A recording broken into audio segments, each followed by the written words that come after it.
После 2 дена од палењето на депонијата, пожарот не е угаснат и како резултат на тоа се уште имаме емисија на канцерогени гасови кои ги трујат Битолчани и околните населени места. Мегленци за Битола очигледно е новиот проект на Наташа Петровска, заменик министерот Јани Макрадули и директорот на јавното предпријатие Комуналец Панде Богоевски. После дводневната посета на заменик министерот за животна средина Јани Макрадули, пред очите на пошироката битолска јавност беа изнесени низа на лаги и невистини во врска со нивните лажни заложби за почист воздух во Битола. Без ниту малку почит кон битолчани, заменик министерот и Наташа Петровска вината за загадувањето ја лоцираа во оние кои им ја дадоа поддршката на последните локални избори, велејќи дека граѓаните се тие кои најмногу допринесуваат за лошиот квалитет на амбиенталниот воздух во градот.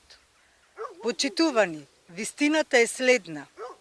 Депонијата најверојатно беше запалена од лица кои се неовластено присутни во и околу неа и во периодот наназад од истата постојано има емисии на штетни канцерогени гасови.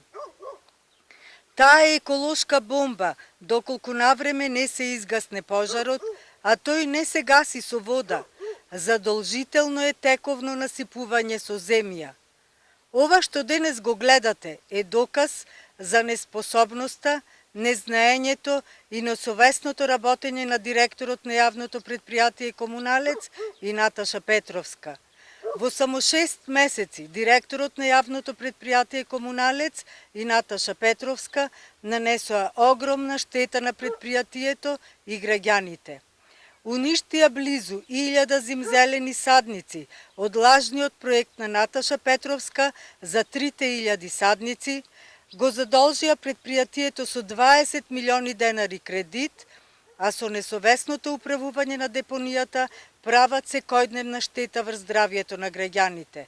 Поради истите овие причини, време е директорот на јавното предпријатие Комуналец да си поднесе оставка, а Наташа Петровска да преземе итни мерки за решавање на проблемот.